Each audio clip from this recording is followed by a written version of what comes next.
I'm Jessica Willis with Neighborhood TV. You know, Mother's Day is this Sunday, and while some families will celebrate, others, like me, will find the day to be bittersweet. I spoke with a therapist who provided suggestions on how to navigate a tough day. Facing Mother's Day without your mom can stir up painful emotions. Grief's painful grip is hard for some to break hold of. Sultana Nosrati, a psychotherapist at Novant Health, says grief is personal. So what works for you may not work for me. In fact, it might offend and hurt my feelings, even though it's the perfect approach for you. So my advice to people who've suffered a loss is do what feels good to you. She says there are ways to honor your mother's memory if you choose to. That may include keeping up with traditions or focusing on happy memories. This is what I tell my patients who do want to talk about their loss. Remember, this person lived. They didn't just die. They also lived. Be careful about making their entire existence boil down to the moment that you lost them or to the fact that they are gone. If this is your parent, half of their DNA exists within you. That is science. That's not even mental health. That's just pure science. And sometimes that gives you comfort. Knowing that half of them is swimming around inside of you can be comforting. And when Mother's Day arrives, take these words into consideration. Be kind to yourself. Give yourself space. Don't feel like you have to participate because somebody else is doing something. Make it okay for yourself to do what feels right. So some of us like to take it easy. Some of us keep ourselves very busy, right? Because that helps you cope.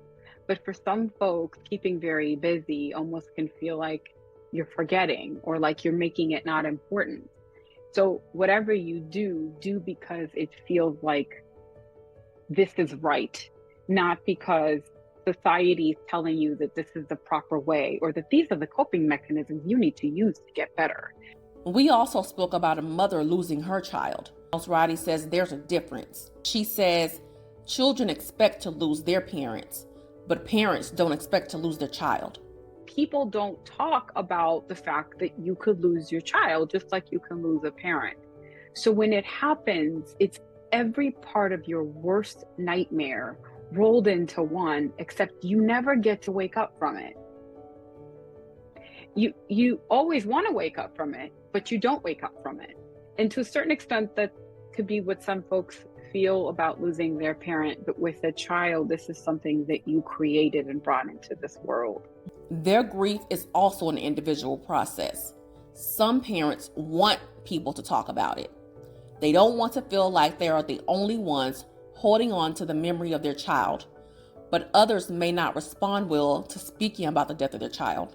I have a few people that want to talk about it and that bring it up themselves.